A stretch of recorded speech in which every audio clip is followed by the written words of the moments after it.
वालेकुम। Hello students, मेरी आवाज आ रही है? आयजा बेटे, मेरी आवाज आ रही है आपको?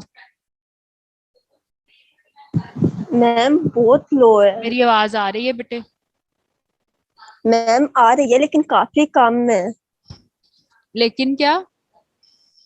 काफी स्लो है। काफी कम है। अच्छा, मैं चेक करती हूँ। अब बताएं, अब आ रही है सही? हाँ मैम, थोड़ा सा लाउड कर लें अगर। काफी। अब तो मैंने 100 कर दिया है वॉल्यूम। अब बताएं, आ रही है अब आवाज? यस मैम, अब आ रही है, काफी बेहतर है पहले से। ठीक है बेटे।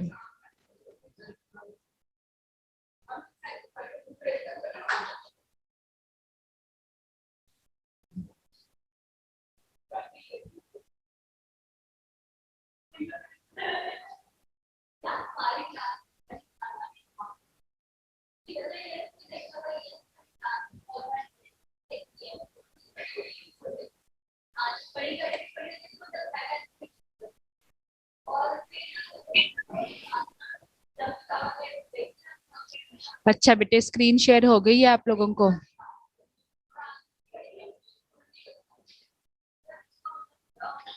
जी, कल हम इस स्लाइड पे थे। इंटरनेट का प्रॉब्लम था, इसलिए हमने कल फिर क्लास जो है वो अटेंडेंस आपकी लेके मैंने बंद कर दी थी। अल्लाह करे इंशाल्लाह आज जो इंटरनेट का प्रॉब्लम है वो ना हो, then we will complete our whole class. We were on classes of interrupts.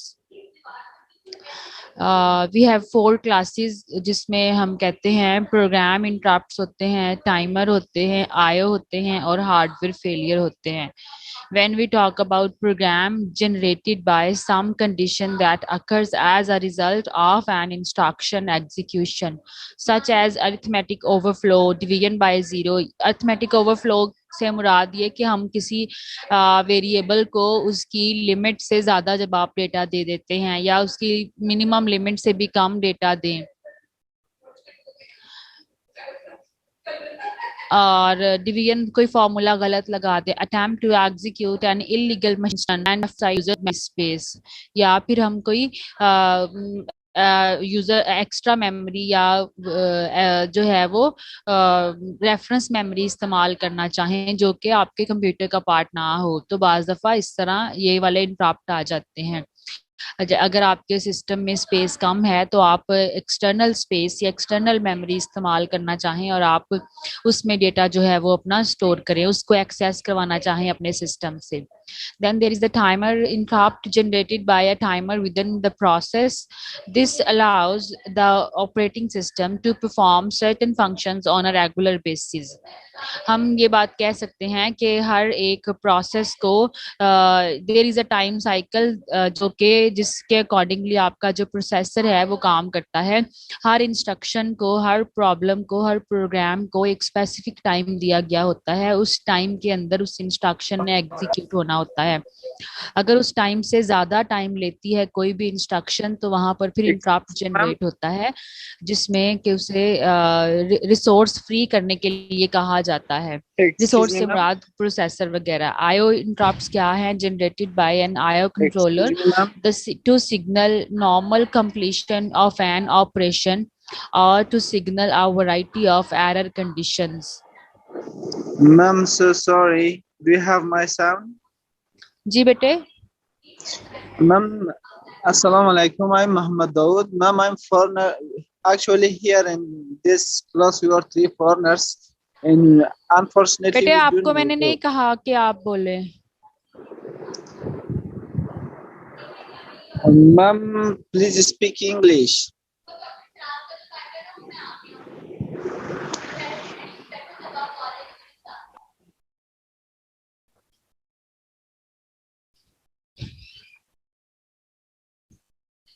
अच्छा जी, इसके बाद फिर आपके पास है hardware failure generated by hardware failure such as power failure और मेमोरी पैरिटी एरर. ऐसा भी तो हो सकता है ना कि किसी हार्डवेयर में कोई प्रॉब्लम आ जाए. It is not about the failure, it's about the problem KG आपका हार्डवेयर जो है वो रिस्पॉन्स ना करे, जैसे प्रिंटर में कोई इशू आ जाता है, जैसे स्कैनर कोई काम नहीं करता, या आपका माउस में इशू है, या आपका कैमरा जो है वो अटैच नहीं हो रहा, या आप इवन दो आप यूएसबी अटैच करते हैं तब भी आपको साइड पे, हम आम जुबान में उसको नोटिफिकेशन का नाम देते हैं, आपको थोड़ा सा आइडिया होगा, सोशल मीडिया पे आप काफी यूज करते हैं नोटिफिकेशंस।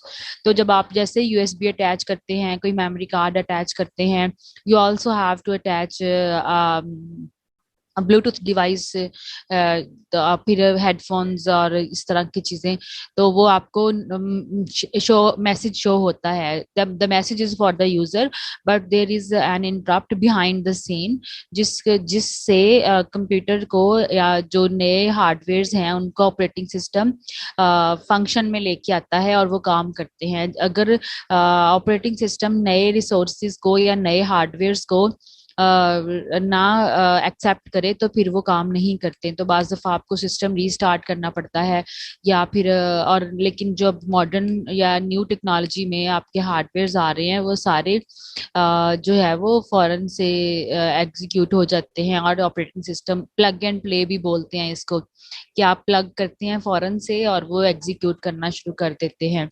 तो अगर हम प्रोग्राम का कंट्रोल फ्लो देखें, जिसमें हम कहते हैं कि इंटरप्ट्स अगर हैं तो, और ना इंटरप्ट्स हो तो क्या होता है।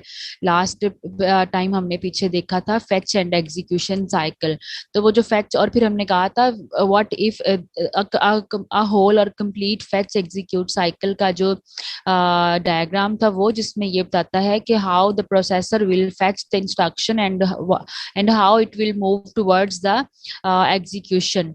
तो फिर हमने कहा कि फेच इंस्ट्रक्शन की एग्जीक्यूशन में एक चीज और इम्पोर्टेंट होती है, दोज आर द इंटरप्ट्स। बहुत दफा ऐसे होता है कि इंस्ट्रक्शंस को दरमियान में स्टॉप या रोक दिया जाता है, उस रोकने को हम इंटरप्ट का नाम देते हैं। और फिर हमने कहा कि we have different classes of interrupts, तो हमने कहा कि वो जो डिफरेंट क्लासेस हैं वो 4 तरह की होती हैं। प्रोग्राम में इटसेल्फ इंटरप्ट हो सकता है, टाइमर में हो सकता है कि कोई भी इंस्ट्रक्शन अपने अवेलेबल टाइम से ज्यादा जब टाइम लेती है, तो फिर हमने कहा आयो इंटरप्ट, कोई नया इनपुट आउटपुट आता है, या फिर उसके आने उस इनपुट आउटपुट का रिस्पांस नहीं होता, और फिर हमने कहा कि ऐसा भी हो सकता है कि किसी हार्डवेयर का कोई इशू हो जाए। Now we are at the point either there is an interrupt in a program और नॉट। तो अगर किसी प्रोग्राम में कोई इंटरप्ट नहीं है तो उसका कंट्रोल फ्लो कैसा होगा, वो हमारे सामने डायग्राम है, कि जैसे कि आप कोई प्रोग्राम लिखते हैं, यूजर प्रोग्राम लिखता है, वन राइट करता है, और उसमें आईओ प्रोग्राम इनपुट आउटपुट जो भी IO Ma'am, do you have involve my होते हैं voice? वो वहां से इंफॉर्मेशन ली जाती है, आईओ कमांड ली जाती है, और फिर Ma'am, दोबारा से वो excuse me. राइट मोड में आ जाता है। Ma'am, do you have my sound?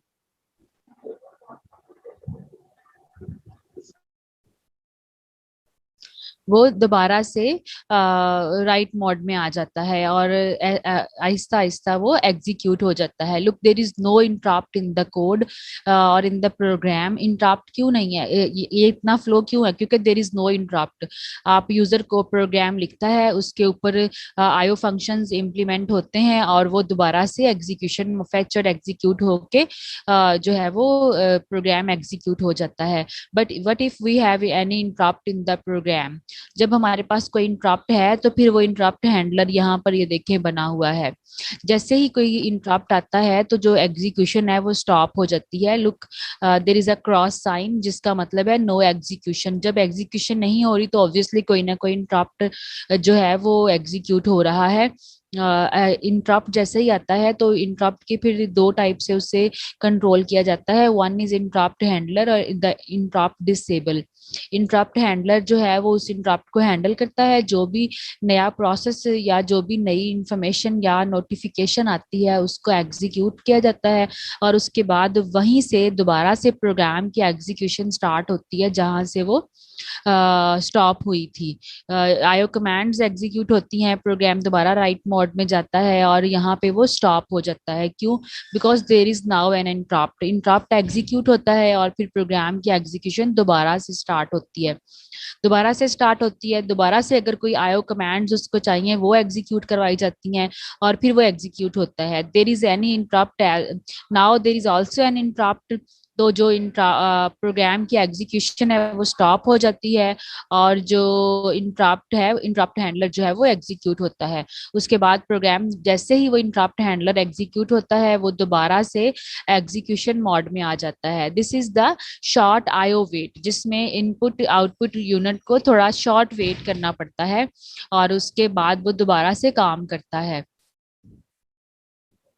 Now the other flow is the long IO wait, जिसमें जो इंटरप्ट जो है प्रोग्राम है वो उसी तरह स्टार्ट होता है और फिर आईओ कमांड्स एग्जीक्यूट होती है, प्रोग्राम फिर एग्जीक्यूट होना शुरू हो जाता है और जैसे ही वो एग्जीक्यूशन अपनी कंप्लीट करता है तो फिर वो आईओ कमांड्स एग्जीक्यूट होती हैं। जैसे आईओ कमांड्स एग्जीक्यूट होती हैं और साथ ही इंटरप्ट हैंडलर भी एग्जीक्यूट होता है। देयर इज एन इंटरप्ट, जैसे ही इंटरप्ट आता है तो साथ ही वो प्रोग्राम को आईओ कमांड की तरफ भेज दिया जाता है।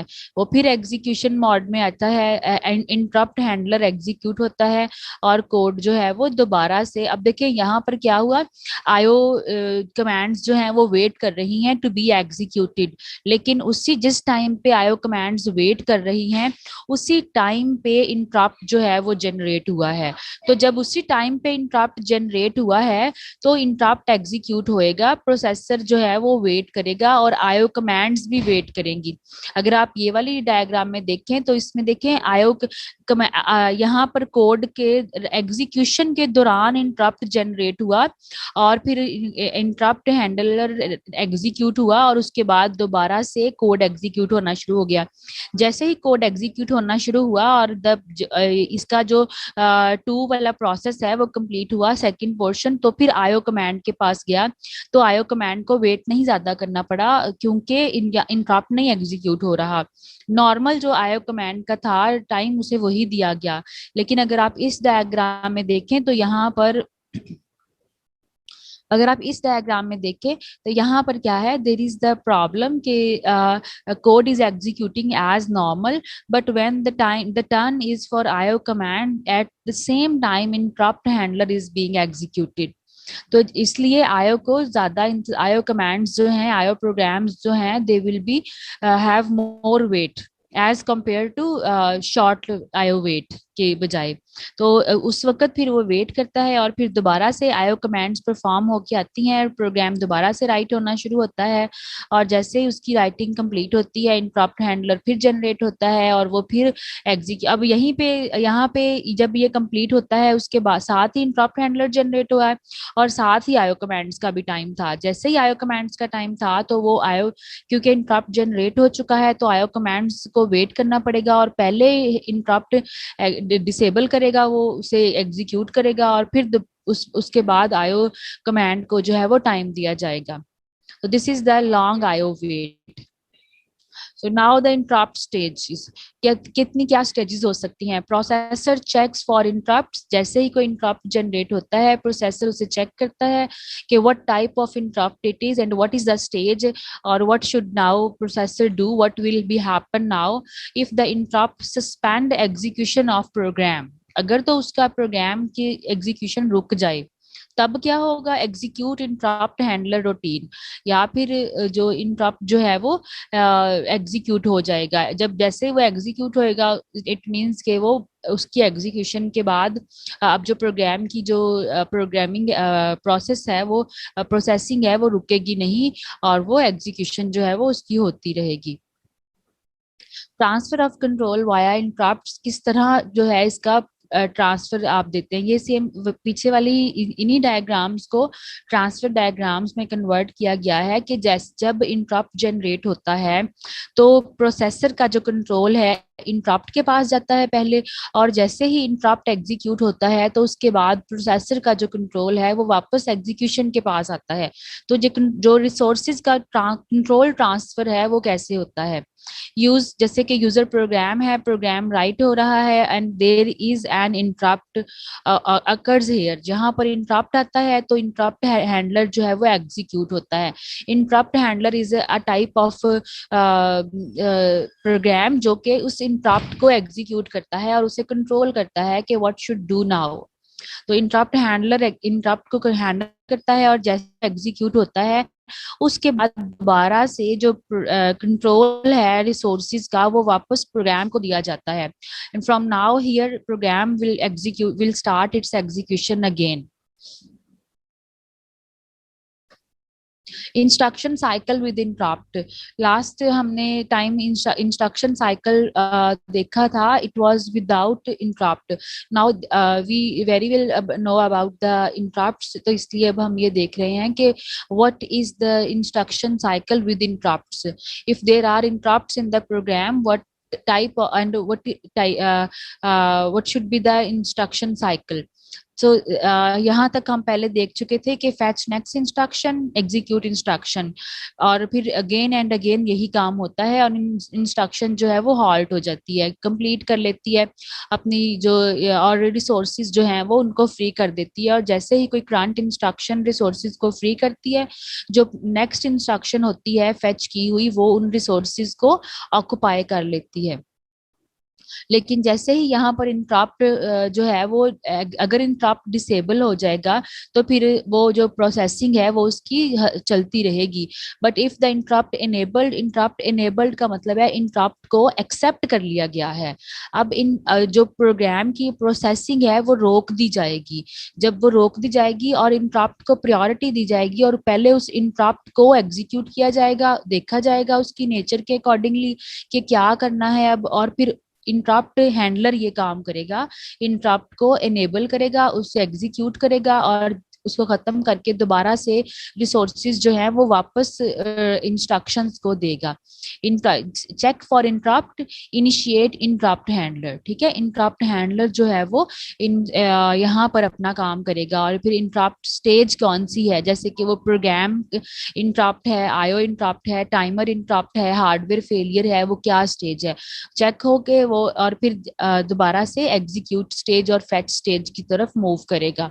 But when there is interrupt disable, it means के इंटरप्ट को एक्सेप्ट नहीं किया गया, उसको वेट में डाल दिया गया है और प्रोग्राम प्रोसेसर जो है वो एज इट इज अपने प्रोसेस की एग्जीक्यूशन कंप्लीट करेगा। और after the completion of processing या प्रोसेस की एग्जीक्यूशन के बाद इंटरप्ट को जो है वो देखा जाएगा। This is the instruction cycle with interrupts. Simple interrupt processing क्या है, जैसे लुक हमारे पास ऐसे हार्डवेयर है और हमने ये बात कही पहले लेक्चर में ही, हमने ये बात देख ली थी, there are so many hardware are there and so many software are there and there is a relation between a hardware and a software, and when we talk about lot of or so many types of hardware and so many types of software, then all the hardwares and the softwares have a relationship among them because all are dependent to each other.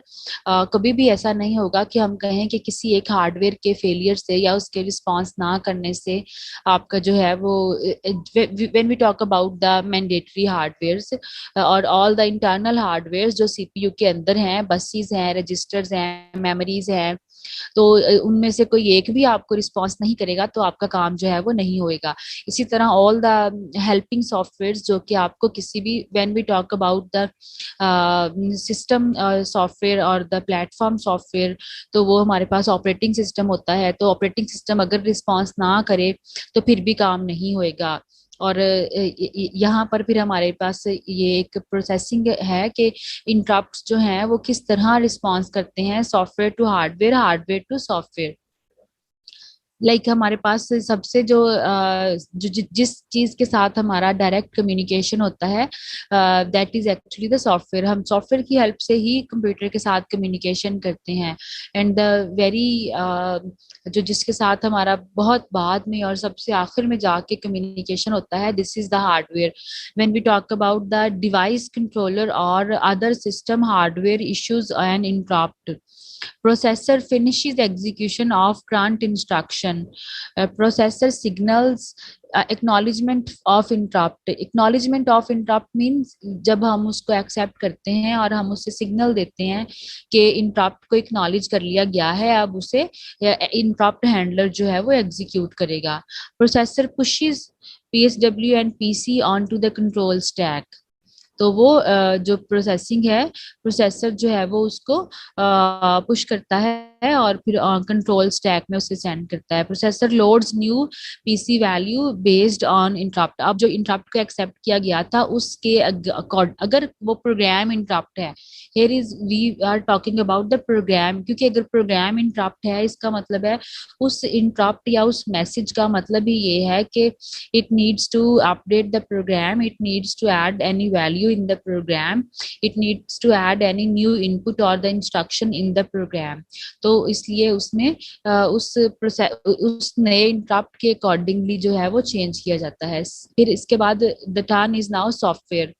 Hardware से होते हुए हम software की तरफ आते हैं। Save reminder of process state information, जहां पर प्रोसेसर जो है वो जब किसी इंस्ट्रक्शन को एग्जीक्यूट कर रहा था, उसकी जिस स्टेज पर, उसकी एग्जीक्यूशन की जिस स्टेज पर इंटरप्ट जनरेट हुआ, उस स्टेज को या उस स्टेट को जो है वो अपने पास सेव कर लेता है software, which is actually what is the software operating system. Operating system की ये रिस्पॉन्सिबिलिटी होती है कि जैसे ही कोई इंटरप्ट जनरेट हुए और उसे एक्नॉलेज कर लिया जाए और इंटरप्ट हैंडलर एग्जीक्यूशन शुरू कर दे, इट मीन्स ऑटोमेटिकली जो सिस्टम जो आपका प्रोसेस था उसकी एग्जीक्यूशन रोक दी गई है। लेकिन उसकी एग्जीक्यूशन हमेशा के लिए नहीं रुकी, वो तब तक रुकी है जब तक इंटरप्ट जनरेट हो रहा है।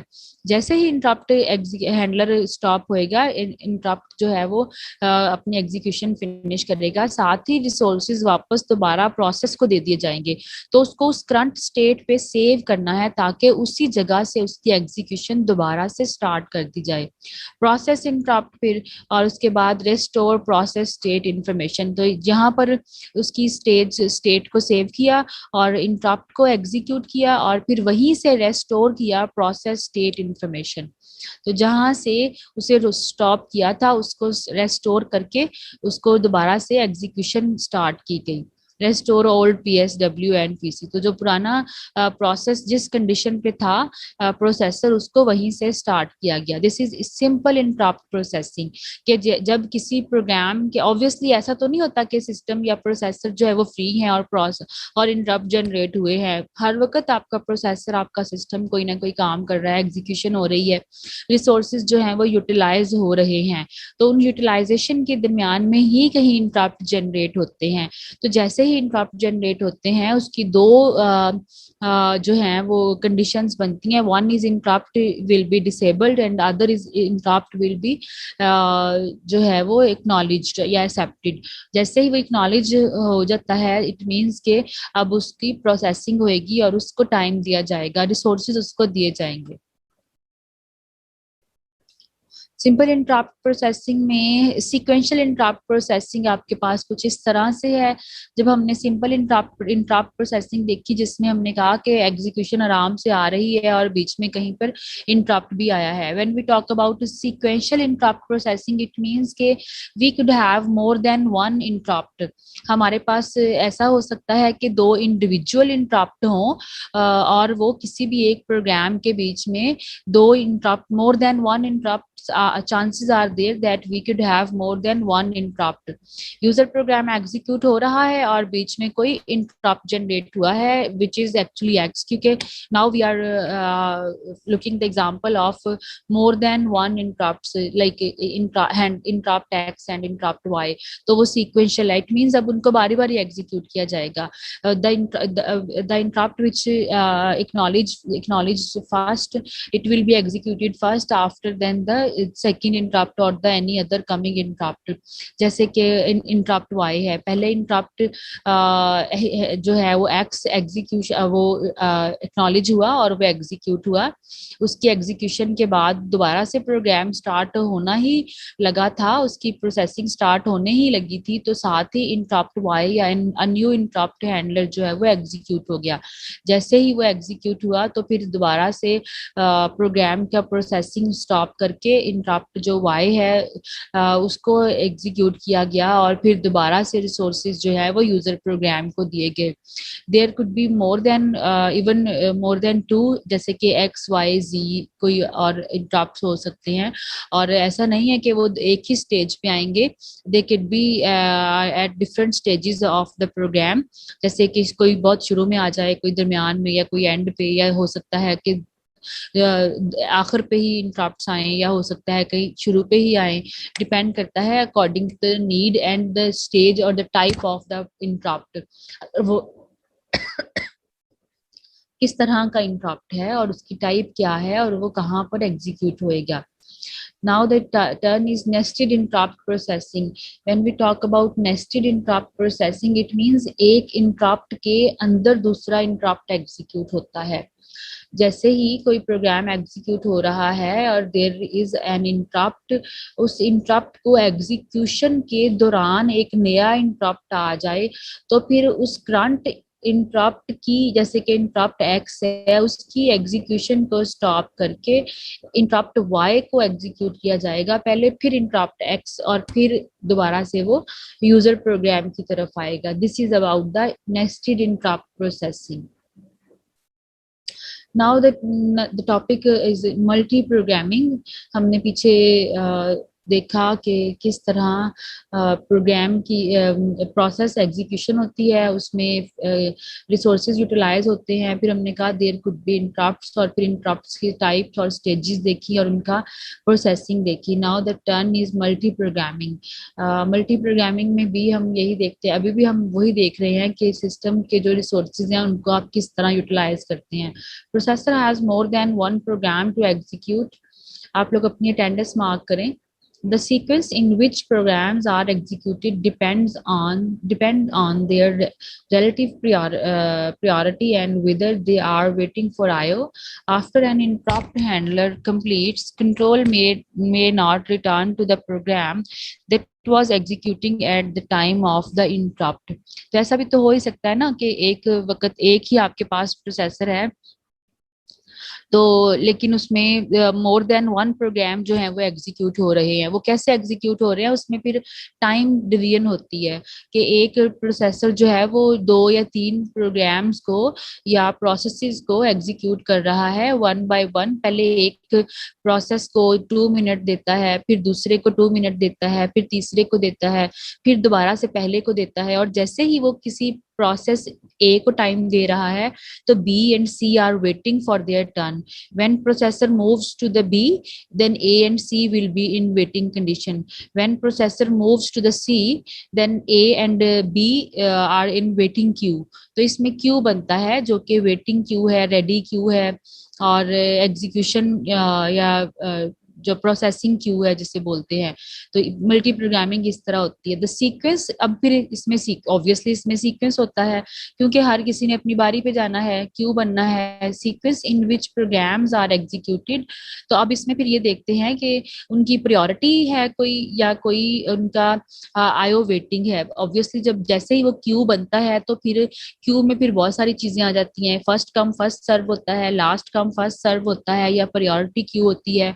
आप बैंक में फीस जमा कराने जाते हैं, बिल जमा कराने जाते हैं, वहां पर 2-3 लाइनें होती हैं. 2 लाइनें तो मस्ट होती हैं जिसमें वो कहते हैं कि फर्स्ट कम फर्स्ट सर्व, और दूसरा उन्होंने लिखा होता है सीनियर सिटीजन्स, पेंशनर्स. वो क्यों होता है? प्रायोरिटी क्यू कह सकते हैं उसको। उस लाइन में 5 7 10 जितने भी लोग होंगे वो चाहे बाद में आए, लेकिन जो फर्स्ट कम फर्स्ट सर्व वाली लाइन थी उसको वेट करवा कर वो सीनियर सिटीजन्स को आगे लेके आते हैं और उनका काम पहले करते हैं। कोई पेंशन होल्डर्स हैं वो भी सब जो है वो सीनियर सिटीजन्स होंगे। फिर इसमें हैंडीकैप्स भी हो सकते हैं कोई, तो वो प्रायोरिटी है। अब यही चीज जो है वो यहाँ पर जब क्यू बनती है वहीं वहां पर भी वो चीज जो है वो फॉलो की जाती है कि किसी की प्रायोरिटी है, रिलेटिव प्रायोरिटी है किसी की, अगर ऐसा है तो वो प्रायोरिटी के अकॉर्डिंगली उन्हें एग्जीक्यूट किया जाएगा, या फिर दे आर वेटिंग फॉर आयो। ऐसा भी हो सकता है कि कोई बहुत देर से वेट कर रहा हो और फिर आयो कमांड्स का वेट कर रहा हो, तो उसके अकॉर्डिंगली फिर उनका सीक्वेंस बनाया जाता है। हो सकता है किसी की बारी पहले आ जाए लेकिन उसके पास कमांड्स जो हैं वो आयो कमांड्स एग्जीक्यूट अभी ना हुई हो, तो फिर उसकी बारी बाद में आएगी। जैसे कि अगर आप काउंटर पे खड़े हैं और आपके डॉक्यूमेंट्स चेक करने के बाद उसने आपसे कहा कि अभी आपके डॉक्यूमेंट्स कंप्लीट नहीं है, आप पीछे हो जाए, अपने डॉक्यूमेंट्स कंप्लीट करें, अपने पीछे वाले को पहले जगह दें। ऐसा भी तो होता है ना, तो फिर जो जो पीछे खड़ा होता है उसका काम पहले हो जाता है। आपका काम, आप गए भी थे लेकिन आपका काम नहीं पूरा हुआ, क्यों? क्योंकि आपके पास डॉक्यूमेंट्स कंप्लीट नहीं थे। आईओ वेटिंग भी यही चीज है। सीक्वेंस में क्यू में प्रोग्राम जो है वो पहले पड़ा हुआ है, उसको चेक करता है प्रोसेसर, एग्जीक्यूशन के लिए लेके आता है, लेकिन उसके पास डेटा कंप्लीट नहीं है तो वो उसे स्टॉप कर देता है, वेटिंग क्यू में भेज देता है। और जो नेक्स्ट होता है उसकी बारी पहले आ जाती है। वो बारी उसकी बाद में आई थी लेकिन उसकी एग्जीक्यूशन पहले हो जाती है क्योंकि उसके पास डॉक्यूमेंट्स या डेटा कंप्लीट था। चलो अच्छा जी, इसमें फिर तीसरी चीज है, after an interrupt handler completes control may not return to the program that was executing at the time of the interrupt. ऐसा भी हो सकता है, तो जो उसको टाइम ना दिया जाए जो कि पहले एग्जीक्यूशन मोड में था, तो हो सकता है किसी नए को टाइम दे दिया जाए। This is about the multi programming. Memory hierarchy है हमारे पास, फास्टर एक्सेस टाइम है, ग्रेटर कॉस्ट पर बिट है। ऐसा ही होता है। द न्यू टर्म इज के सिस्टम में मेमोरी हायरार्की क्या होती है। मेमोरी हायरार्की में हम कहते हैं जैसे जैसे एक्सेस टाइम उसका ज्यादा होता है, एक्सेस टाइम ज्यादा तेज होता है, मतलब आप जल्दी से जल्दी किसी को मेमोरी को कितनी फास्ट है कोई मेमोरी, उतनी ही वो महंगी होती है। ग्रेटर कॉस्ट पर बिट है, वो महंगी उतनी होती है। Great capacity smaller cost per bit, अगर उसकी जैसे कि हार्ड डिस्क है वो उसकी कैपेसिटी ज्यादा होती है लेकिन वो इतनी इतनी ज्यादा कॉस्टली नहीं होती जितनी कैशे मेमोरी वगैरह कॉस्टली होती है। Greater capacity slower access speed, अगर ग्रेटर और ज्यादा दो चीजें हैं, अगर और ज्यादा उसकी कैपेसिटी बढ़ जाएगी उसमें जो सस्ती भी होगी और उसको एक्सेस स्पीड भी कम होगी। देखिए आपकी कैशे मेमोरी और आपकी मेन मेमोरी को एक्सेस करना और फास्ट है, ज्यादा जल्दी एक्सेस करते हैं, तेज एक्सेस करते हैं। लेकिन हार्ड डिस्क जो है वो उसकी कैपेसिटी ज्यादा है लेकिन उसकी स्लोअर एक्सेस स्पीड है, उसको एक्सेस स्लो करते हैं होती है वो। दिस इज द डायग्राम कि कैसे होता है। कहता है क्या है ये पता नहीं, इन बोर्ड लिखा हुआ है शायद मेमोरी है, और आउटबोर्ड स्टोरेज है, ऑफ टाइम स्टोरेज है, दे हेयर आर रजिस्टर्स हैं, कैशे हैं, मेन मेमोरी है, और फिर मैग्नेटिक डिस्क है, सीडी रोम डीवीडी रोम वगैरह वगैरह, मैग्नेटिक टेप है। देखें ये जितनी ज्यादा उनकी स्पीड साइज बड़ा होता जा रहा है उतनी उनकी कॉस्ट कम होती जा रही है, पर उनको एक्सेस करना भी उतना ही मुश्किल होता जा रहा है। ये देखें ये रजिस्टर्स हैं, कैशे हैं, मेन मेमोरी है, ये इन बोर्ड मेमोरीज होती हैं, ये कंप्यूटर के ऊपर लगी होती हैं। मैग्नेटिक डिस्क वगैरह सीडी रोम ये आउटबोर्ड मेमोरीज होती हैं, ये आप अपने साथ लेके आ जा सकते हैं सारी। ऑफ टाइम स्टोरेज वगैरह है जो कि मैग्नेटिक टेप्स वगैरह होती हैं। तो ये कुछ इस तरह होती हैं। जितनी ज्यादा उसकी साइज छोटा है उतनी स्पीड उसकी फास्ट है, उतनी महंगी भी वो ज्यादा है। जितना साइज बड़ा है उतनी उसकी स्पीड कम है, सस्ती भी है वो। This is memory hierarchy. Going down the hierarchy, decreasing cost per bit, जैसे जैसे आप यहाँ से नीचे को जाते हैं ऊपर, ये कॉर्ड ये आपके पास डायमंड बना हुआ है ना, डायमंड से नीचे को आते हैं वैसे वैसे decreasing cost per bit, increasing capacity, increasing access time, decreasing frequency of access to the memory by the processor.